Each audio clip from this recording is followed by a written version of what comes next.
welcome back to another edition of Songs of the Ozarks, a project of the Ozark Studies Institute, an ongoing initiative of the Missouri State University Libraries. My name is Emalee Flatness, and today's date is September 15th, 2023. Our special guest today is David Scrivner, and we're meeting here in the Ozarks Room at Missouri State University. David, thank you so much for meeting with me today. Very glad to be here. Thank you. And my first question is, are you originally from the Ozarks? Yes, I grew up in Mansfield, and the Scrivner family they had a farm right out kind of between Ava and Mansfield in the Mount Zion area, if anybody knows where that is, and that's where my dad grew up. And the Scrivner family's been in that basic area since the early 1900s. My mom is from Taney County, and her family's been there since before the Civil War at least, so Ozarks pretty through and through. Wow. Did any of your ancestors play music? Yes, my great-grandfather in McDonald County, Missouri, he was named D. Abercrombie, and he played fiddle for dances with his brothers, and they would go to like the Indian nations in Oklahoma and play for dances there too, and sometimes they would take moonshine with them and you know, all the fun stuff. And they played for silent movies in the area too back in the day, evidently. So my grandma would always talk about that, and my dad and his brothers remember that too. And then my dad and his brothers had a bluegrass band when they were in high school in Ava called the Scrivner Brothers.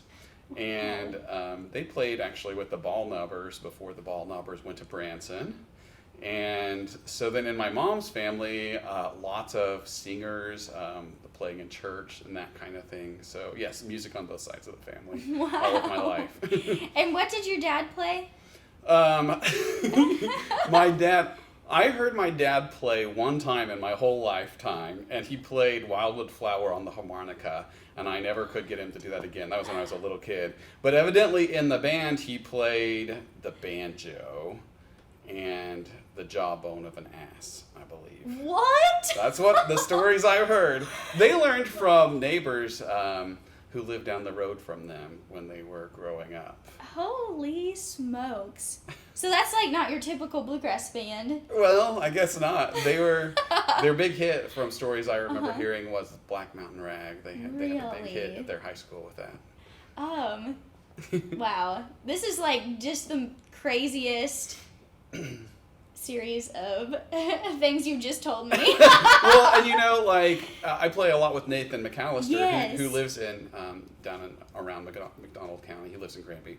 But his great-grandfather also played, and we've talked, and we think our great-grandfathers probably played together. Are you serious? Yeah, just because they were so close to each other. That's crazy. Yeah. Do you know any of the, like, topics of the silent films that your great-grandpa played for? No. I just remember hearing my grandma and her sisters talk about that he did that. Wow. And do you know what, like, brought them down to the Indian nations? I mean, it was just there, and they could go and, like, sell moonshine and play for dances. Wow. That's what they did. That is so neat. My great-grandma was evidently a revivalist and a, like, teetotaler, you know, fighting for prohibition, and my great-grandpa was doing that, so they separated at a certain point. Right. That makes sense. So why do you think your dad didn't play later in his life? I just think, you know, it's one of those things that gets away from you. You get busy with life, and I mean, I don't know. How have you balanced that? Because you play so much, and you also work a lot. I guess it's a priority for me. It helps that I'm single, I think, you know, because I'm more free to just go play music at the spur of the moment, or even to just make plans months out and play wherever I want, whenever I want. It also helps to try to have a job where I'm free in the evenings and weekends to play. Because, you know, I used to teach English, and I was always grading papers, and it was hard to play music. Yeah. But I think I knew I wanted music to be a priority all my life, but only as a stress reliever, not as a stressor, because people in college thought I should major in music, and I always said, no, I don't want music to be the cause of the stress. It's the relief for the stress. But I went to graduate school in Dallas, and I found nobody to play with down there, basically. And so it was a really bleak part of my life. Yeah. And I knew that I wanted to come back specifically to the Ozarks so that I could play Ozarks music. Wow. So it's always kind of been front and center for me as an adult. So playing by yourself doesn't have the same benefits? Of course not. No. Yeah. Old-time music at least, but I think all music, or most music, is kind of a communal thing. And for me, it's not just the playing the tunes, but the people who are part of the community. The old-time community has always been a really important sort of family for me. So, you know, even if I could play by myself, and I did a little bit when I was in Dallas, but I still miss the people and the interactions. So, yeah. Yeah. And that's, I mean, honestly, that's probably what keeps me going all the time, is all the encouragement that I receive and all the sense of community from people that I know in the music world. Yeah. This is backtracking a Okay. lot, but how do you play the jawbone? I have of no an idea. ass? I have no idea. That just, dawned on me. I forgot to ask that. Also, how did you first get into music? It's not a glorious story. My dad, I think perhaps because of the history in the family, I mean, I know because of the history in the family, and at that point, his brothers were all still alive and they would still play at family gatherings. I think he was just bound and determined that his boys were going to play bluegrass music. Wow. And so when I was in kindergarten, I remember I got a mandolin for Christmas, like a pawn shop mandolin, you know, and somehow my dad made me really excited about it, even though I'm sure I had no clue what this thing even was, you know. But I started taking lessons from a lady named Charlotte Blackwell in Seymour, Missouri. And I hated it because practicing isn't so much fun, you know. I mean, any parent who's ever had a kid learning to play probably has had to force them to practice. Yeah. And that was the case for me, and I hated it. But at a certain point, my brother hated it too. And at a certain point, I decided, it makes them happy and I get favor if I do what I'm supposed to. And I think he was just more rebellious and refused to learn. And I don't mean that in a negative way. It's just, you know, kids respond differently to things. And so I did it sort of not because I loved the music, but because I got attention, I guess, for a long time. But I do remember when I started getting good instruments, I enjoyed just sitting on the couch and kind of dinking around. And mandolin, you can do all kinds of, you know, figuring out new chords. And even for the first several years when I started playing fiddle, I visualized mandolin frets in my mind when I was playing. And on really hard tunes, I would get my mandolin out and find the notes first to know what I was aiming for on fiddle. So mandolin, and I love playing mandolin now. I like playing behind fiddle players, and either just playing the melody with them and trying to fill in kind of like a claw hammer banjo would do as much as I can, rhythmically. Or I really like playing a twin part, I would play on fiddle for twin fiddle behind a fiddle player. That's really fun. So anyway, I took mandolin lessons from Charlotte Blackwell in Seymour. And then I think next I learned guitar, and then they had a bass fiddle that they had all of us students play on, and it was a 3-string bass fiddle that was smaller than normal, and it had the remnants of an American eagle thing painted on it. It was a sight to behold. So I played that. I don't remember anything about bass fiddle though, and I also learned 3-finger banjo. I used loosely because I was never any good at that. And then for one summer, my dad had me take dobro lessons in Norwood from a man named Milt Campbell, and I hated the dobro. I still don't even really love the sound of a dobro. Really? I mean, there are some people who can play it really well, and like I wouldn't ever say anything against that, because any instrument played well is a nice thing to behold, you know. But it was not my favorite instrument, and I did not enjoy that summer of trying to play with a bar. Like, it's just so finger picks. I never could get on banjo, so you're combining that with a bar that. Yeah, I was terrible at that. All of that happened before I started the fiddle, though. That's why I went through all of that. And Charlotte always said that she didn't want students to play fiddle first. If they didn't start with fiddle, and especially with me, she didn't want me to jump onto it because she thought it would be the end of me playing anything else. Like, fiddle players just want to play fiddle. And I think that's a thing that I still observe today. Like, there'll be really great, we don't have a ton of really great old-time guitar players or banjo players, and so I'll meet one and I'll enjoy playing with them. Then they'll say, I want to start learning the fiddle, and I'm like, well, great. Now we're losing another guitar player. So anyway, that's why I played all those instruments before I played fiddle, and I mean, she was right. Fiddle's my main instrument now. Yeah. But part of that's because people always make me play fiddle, you know, or ask me to play fiddle, and I don't get a lot of opportunities to play. I love playing guitar for fiddle, and I love playing mandolin for fiddle. But then when I was in like 8th grade, I think, so 1997, there was a girl in my class named Erica Spires, and she played violin, and for fun she would take, and also because she had Ozarks roots, Douglas County roots, she would take fiddle lessons from Bob Holt. And so her parents started talking to my parents, and my dad found out about Bob. And of course my dad grew up around Ava where Bob was, and so he knew Bob Holt, he knew the name, you know, and he knew that Bob was a big deal. And so Bob was teaching at this fiddle camp in Bethel, Missouri, which was pretty far north, and up by Mexico, Missouri, I guess, is maybe a way to describe it.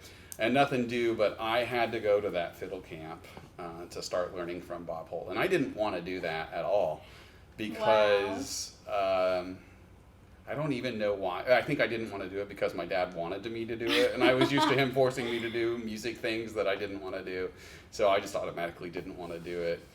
But I remember we had a get-to-know-you session with Erica and one other student of Bob's at Bob's house, and I met Alvy Dooms there as well before we went to Bethel, and I think I started to notice that those people were really nice, and I really enjoyed the people.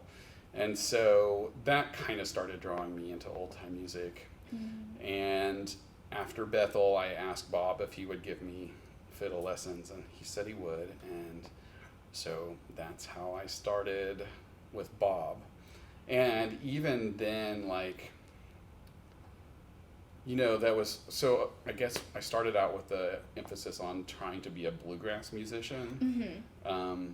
And part of why I didn't like playing is because I wasn't very good at that, or I didn't feel like I was very good at it. I didn't really understand how bluegrass music worked. Yeah. People were always telling me to embellish, and I never figured out what that meant.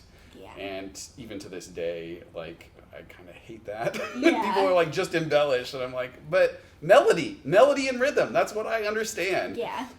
And so old time music is melody and rhythm, and I understand that. And I'd say that one thing, speaking of melody and rhythm, when I started taking lessons from Bob Holt, I had terrible timing. And Bob Holt was a renowned dance fiddler, and you have to have really good timing to play for dancers. And I honestly don't think Bob ever thought I would make a musician because of that. And I had to learn to tap my foot. I remember we would go to the McClurg Jam a lot because Bob played there, and he thought you need to be around real musicians playing real music so you can hear what it sounds like. You have to work on your timing when you're playing with other musicians, because if they can't play with you, then you have a problem. Wow. You know? And so I remember I was trying to learn to tap my foot, and I was doing my best, tapping my hardest, and Bob yelled at me for everybody to hear in the circle, and it was really embarrassing. And I remember thinking, I've got to get this. And he told me to listen to the bass line on recordings, but he recommended big band recordings from the 40s because you can just really hear it. And also, it just helps with, it's an intricate, timing. And so it helps with things like two-steps and rags, which are part of Ozarks fiddling. Yeah. And it worked for me because I started hearing what I was supposed to tap with and where the emphasis was supposed to be in beats. And I noticed today, I'll try to teach two-steps to younger fiddlers, and they have two-steps aren't hard note-wise. Right. There's not a lot of notes, they're slower, but they'll have a really hard time with the sound, the overall sound and the timing. And it's because I guess they don't have that background that I got with big band. So anyway, I've never really thought, yeah. You launched me on a question and I gave you a lot of information, but that's sort of how I got started. Wow. I would add to that, I like to say that I took lessons from Bob, but I learned how to play at McClurg. Really? Because of what Bob was talking about. You play with other musicians who are playing regular speed, regular tunes. They're not slowing it down for you. You can't go back and pick up the stuff you missed. And it's kind of like an apprenticeship in that sense, in that, you're learning from the master while the master is working. And my dad we'd go to McClurg and every house party we could find, and my dad would keep this running list of tunes that I needed to learn. And at one point it was really long. Yeah, and I remember getting close to the end of my dad's list and thinking, wow, I'm learning some tunes, and I'd have to work hard to find new ones to learn. So, yeah. How, entering this world as a child, how did you keep all those, in track? Just playing it with other people. Yeah. Yeah. And just, remembering the differences. Yeah. It's just so much for a child, Yeah, but there are some tunes, and it's still this way, where you'll discover, you learn this new tune, but it messed up this other tune that you've known for a long time. So then, when I discover that, then I basically stop, and I'm like, okay, how can I keep these two tunes straight? What can I latch onto in my mind for tune A that's distinct, and what's distinct in tune B, so that I'll know, it starts with the same two notes, but then, or maybe I'll start with the B part instead of the A part, and I can kind of piece it together. But yeah, I learned you've got to do that. You've got to figure out which tunes you have to work really hard to remember, and then keep them straight. Would you mind expanding a little bit on the Bethel Music Camp? So I think I only went 1 year, so I may not know a lot about it. Bethel is this interesting community. It was a religious community that was founded back in the 1800s. And now, like so many small towns in Missouri, it's kind of abandoned. So there are all these old buildings, and they would bring in, and they still do, just really good master musicians, and they would, teach lessons during the day in these old buildings. And then at night there were always square dances. And so there was a group called the Ava Dancers, and Edna Mae Davis was the main caller in that group, and they were really good. And they would come to Bethel every year and teach square dancing. And the way I learned square dancing was they just push you where you need to be, and if you're wrong, they push you in the other direction. But it was really important to learn square dancing and jig dancing a little bit, I was exposed to that. Yeah. Because that's what you're aiming for when you're playing. So it's good to know what you're aiming for. So I was learning that at the same time. Wow. Will you just describe jig dancing? So I'm not an expert on jig dancing, and so it's really kind of hard to describe. It looks kind of like tap dancing, I guess you would say. But the way I understand it and what I consider when I'm playing for a good jig dancer is that the jig dancer is trying to match with their feet and their heel and toe movements and their shuffles exactly what I'm doing with my notes on the fiddle. Really? And bowing is a huge part of that. Bob used to say you have to use your bow to tell them where to put their foot down. And so like we have a real strong emphasis in our square dance tunes on 1 and 3 as far as the beats go, and those are always downbeats pretty much, down bows, so that you can really give them lots of energy. And also because they're doing things with their toes in between all of those beats, like you end up cutting your bow a lot. Like pretty much every note you're going to cut with the bow and only slur a few here and there. And that's what gives, I think anyway, in my opinion, a big part of what gives Ozarks fiddle style a unique sound is because we're aiming for that. Wow. And the Ava dancers really insisted on jig dancing all the way through a square dance. Really? And it's really cool to watch if you see the old videos. Yeah. But they also wanted it fast because they like jig dancing fast. And so that's a big part of how Ozarks fiddling got a reputation for being fast. Jig dancing seems like everybody does it so different. Whenever they square dance, everybody still do it differently? Well, I mean, it was all freestyle while you were square dancing, so. That sounds so amazing. And I still measure how I'm doing when I'm playing for a square dance by watching certain jig dancers. Wow. See, am I motivating them to jig dance, or are they just walking through the motions because it's not great? Wow. Who were some of the other influential fiddle players in your life? So Bob exposed me to Cyril Stinnett, he was kind of from North Missouri. And I love Cyril Stinnett's fiddling. He was a left-handed player who played a regular fiddle, so he didn't restring it or anything. And he did a lot of really notey tunes, there's just a lot of notes, and really pretty melodies, hornpipes and reels and things like that. He also played in a lot of flat keys like B flat and F. And at fiddle camp, I met Dwight Lamb, who lives in Iowa. Sort of the same vein of fiddler. He's also a left-handed player who plays a regular fiddle. And it's really awkward to watch them play because they're reaching over, and I couldn't watch his bowing, and I had to, even watching his fingering was hard because I learned from him in person at camp. But he played beautiful tunes, and I really loved that. And then back at home, there was another one of Bob's students named Martin Hodges, who lived really close to McClurg, actually, and they would have parties, house parties at his house on Saturday nights. He was a few years older than me, 4 or 5, I think. And I just really he was really smooth, and I remember wanting to play like Martin. So those were some early influences. Also, of course, Kenny Baker. Bob learned a ton of Kenny Baker tunes. Wow. Bob had another student named Liz Amos, and she was and is fantastic, and I always wanted to play like her as well. And I remember dancing to her fiddling and thinking, man, I want to do it like she's doing it because it sounds really cool and it's really great to dance to. Even things like sliding specific notes in tunes, I still remember hearing her do that and thinking, wow, I like that. I'm going to try to do that, Wow. So that's a basic list of early influences, I think. Yeah. This is perhaps a little bit off topic, but since even you started playing,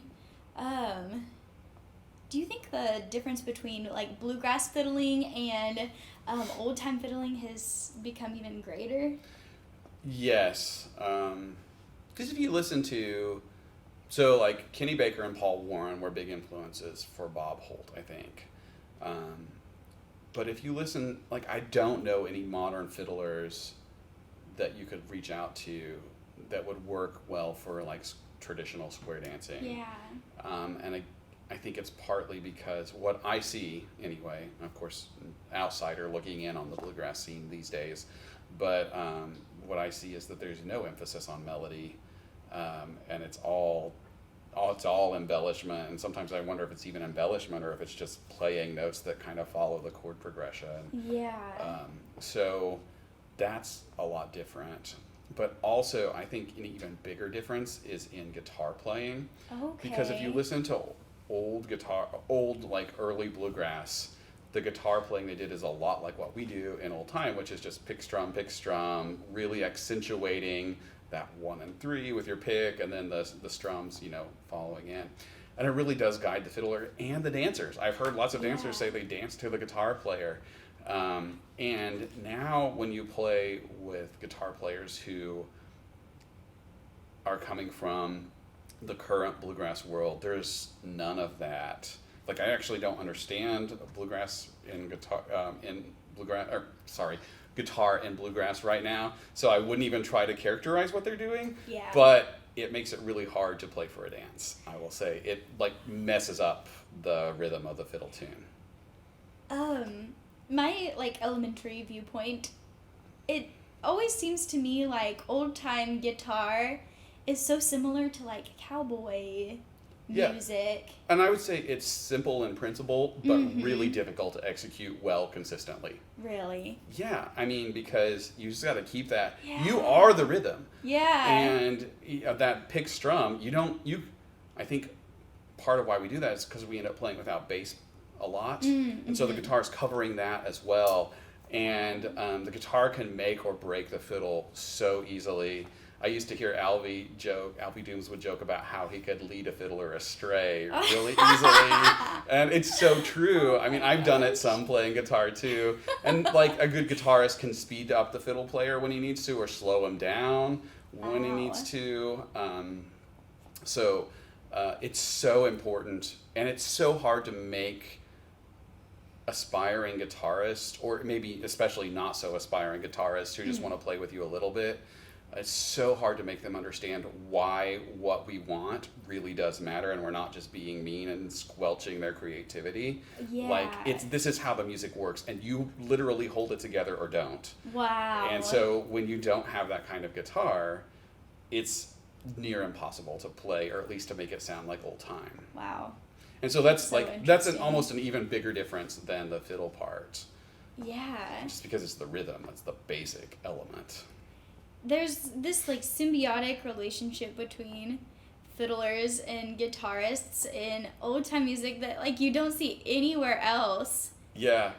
It's crazy. Yeah, I mean, and I know that I learned a lot about guitar from Alvy Dooms, helping him teach other people. A lot of times he would take me along as his fiddler because he played guitar for fiddle, and it's hard to teach guitar for fiddle if you don't have a fiddle. So I got to witness him teaching, and he would say he tried to match on that pick strum note, the pick note, he would try to match the note the fiddle player was playing to like even help in that way. So, wow.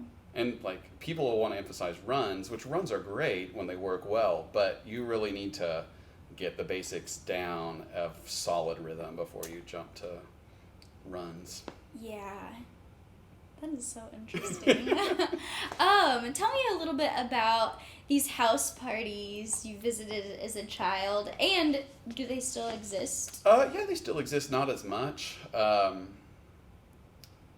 So, I mean, the premise of a house party is pretty loose. Say, Julie Hennigan wrote a really good article about house parties for the Smithsonian in preparation for when we were going to play there, because they're such a big part of Ozarks tradition. But they're just a good social community event. They used to be, very local. I'd say even the McClurg Jam did start out as a very local house party. They met in the house across the road from the store that they meet in now. And it was just people getting together to enjoy music, so a lot of times dance as well. There's the old stories about how they would push out the furniture from the living room or the kitchen and have a square dance. Sometimes they'd have the fiddler in the doorway between the two rooms and then have a dance in both rooms. Wow. But the music is the thing that brings the people together. I would say in what I experienced growing up, a lot of the house parties had snacks, homemade snacks that were really good. And people would you'd play for a while and then you would break to have snacks and people would talk. And so, that's where the community forms. It's like everybody comes there for the music, but you talk, and it brings together people who probably, especially now today, brings together people who would not normally be together, you know, because there's just different walks of life, as they say. So now I think a lot of house parties involve an actual meal, which is really nice, and a major food in these meals would be brown beans and cornbread, of course. But still, like, lots of homemade food, and even if you go to McClurg, you know, that jam now is a potluck dinner at the beginning. So it's not just the music, but the music is the excuse that makes it happen. Yeah. And it's like, it's tricky because you don't want too big of a circle, because then it gets hard for everybody to be together and feel like a community. And really gel musically. But you also want enough musicians to cover all the bases, you know. So because each instrument adds something different. So. And you attended the Smithsonian Folklife Festival, didn't you? Yes. Tell me a little bit about that. How that went. It was really fun. I like to say that it felt like being on vacation with a bunch of friends, you know. Yes. It was cool because I felt like we got to show a lot of people who would never maybe come in contact with Ozarks culture, what we do, and like the historical element of it, as well as to show like we're still keeping it alive, you know. So we would do, so Nathan McAllister and I and Dave Cavens from Columbia, Missouri, were like, that was the group that I played in, and we would do demonstrations, like 30 or 45-minute demonstrations, maybe once or twice a day. We also led some jam sessions, like not on stage, just kind of out in the grass, where anybody could play with us, but we played Ozarks tunes, or at least Ozarks style. So that was really cool. And then we, like the highlight for me, I think, was, so Nathan, Dave, and I played for a square dance, and Bob Zulig, who is from Missouri and has like really learned the Ozarks traditions as far as fiddle music and dance go, but lives in Colorado now. He came and he called that dance. Wow. And so there were like hundreds of people dancing out on the National Mall, and it was really cool. That's amazing. Yeah, because in like the kind of music that we do, playing for a square dance is the big thing. Yeah. And so when you have hundreds of dancers dancing to it, like, that's a big deal. Wow. So it was a huge privilege. Whenever you guys jammed, were there lots of people who came to jam with you as well? Yeah, sometimes. Sometimes there weren't. Sometimes there were. I think sometimes it was really blazing hot, and I think that was a factor. Yeah. But yeah, it was cool, and people would come up and talk to us about the differences between what they know and what we were doing. Wow. As far as style goes, and yeah.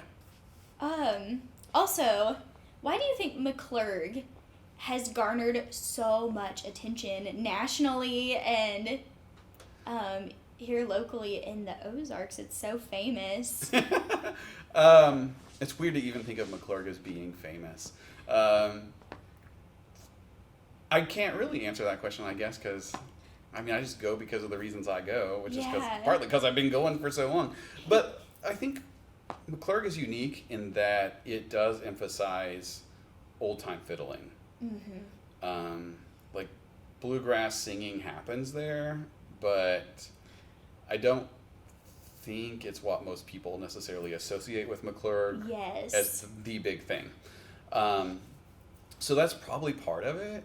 And I think also the core group of people who have been there, and like, there's just a special community aspect there, and I think people, that's not to say that other jams don't have that, because I think every jam, has its core group of people who are really close and really keep it going.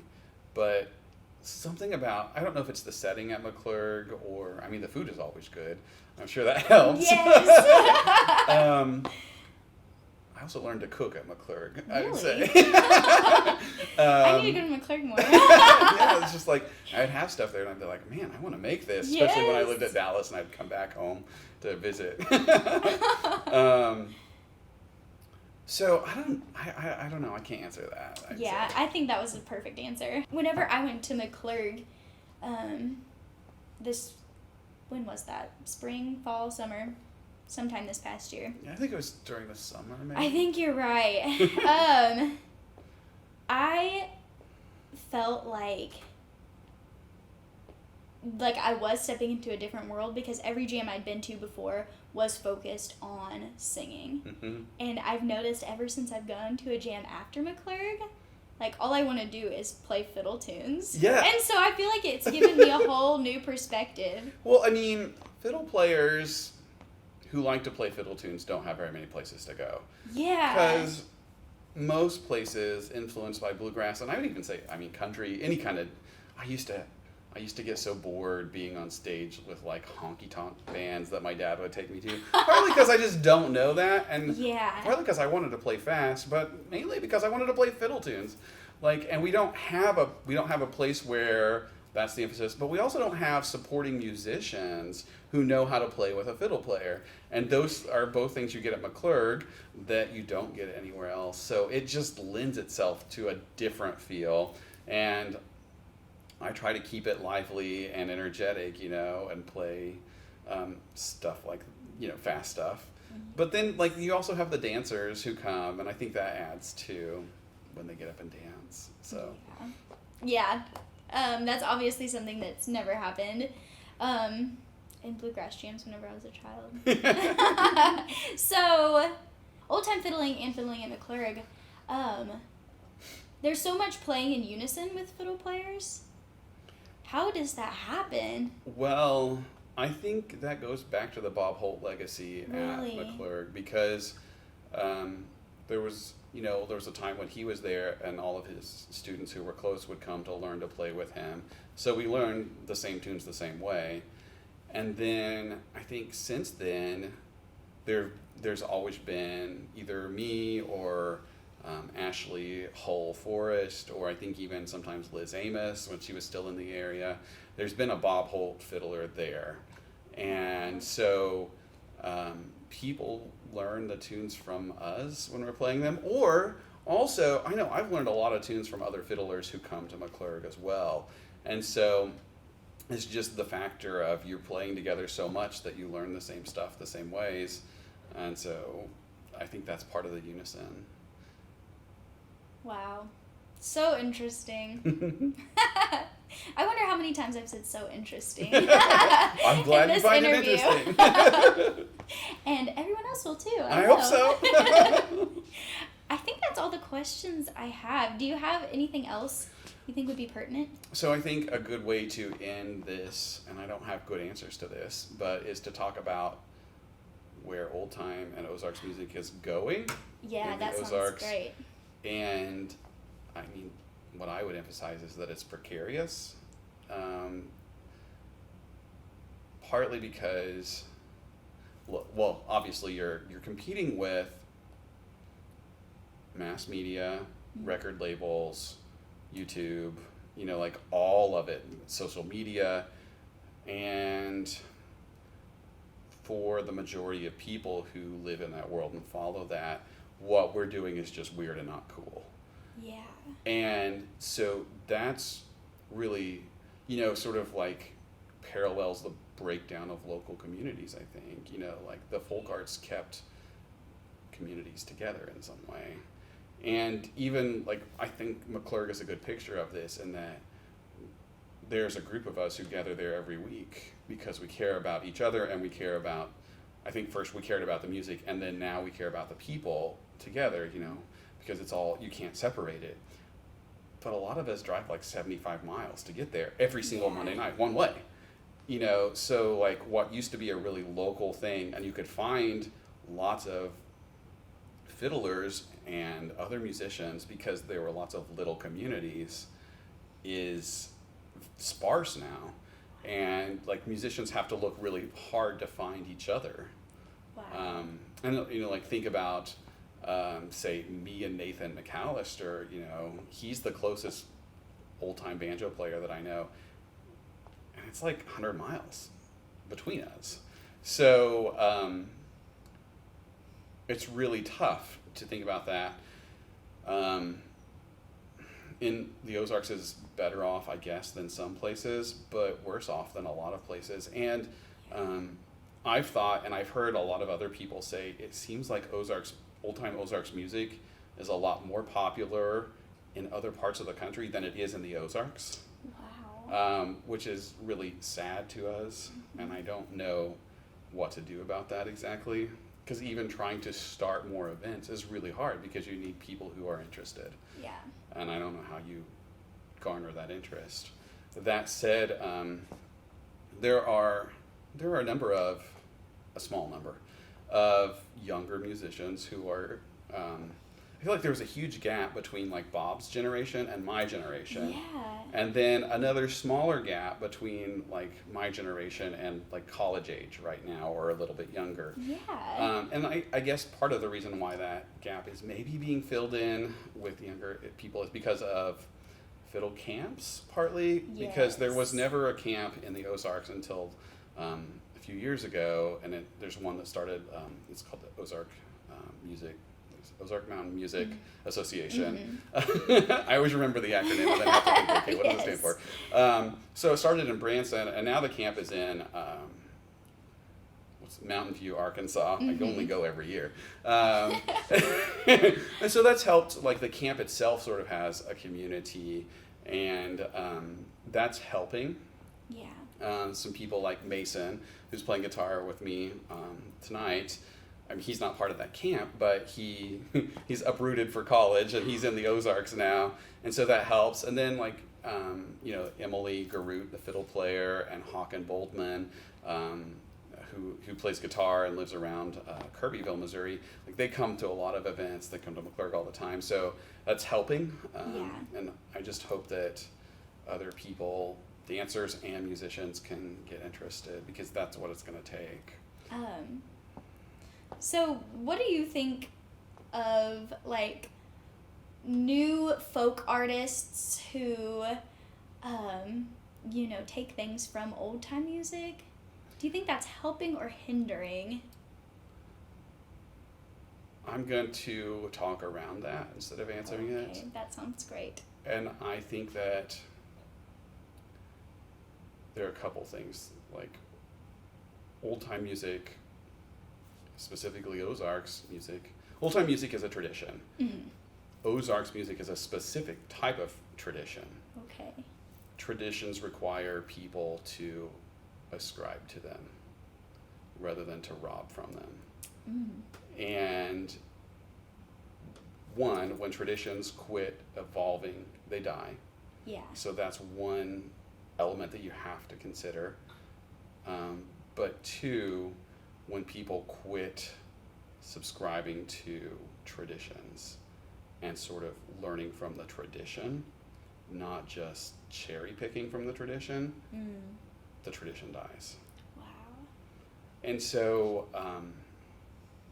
one thing that I've learned myself is that this is a whole tradition that I'm a part of.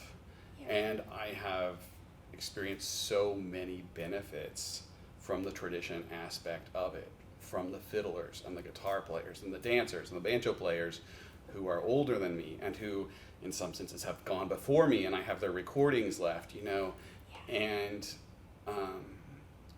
it's not just music that I've gained from that, because traditions are so much bigger than the one aspect that maybe gets all the attention. But like I think about submitting to people like Bob Holt and Alfie Dooms to learn their music, and I've learned so much wisdom from them as well. Yeah. So I feel like the people who want to cherry pick from the tradition are shortchanging themselves as well as the tradition. The truth is that I'm a purist, so I love the tradition. I love everything there is about it, basically. But I know there are weaknesses with that, and one thing that you have to consider is that a lot of people who end up devoted to the tradition don't start out devoted to the tradition. I myself come from a different background. I was going to play bluegrass, and the young musicians that I was talking about were going to play bluegrass and still play bluegrass. And so, I think there has to be a place for people having enough interest to want to do the things that we do, even if they're not subscribing to the tradition, with their whole heart and their whole life, Yeah. So, I mean, part of it is I'm not able to play bluegrass. I just don't get it. And I'm not good at it. So people who are maybe should play that,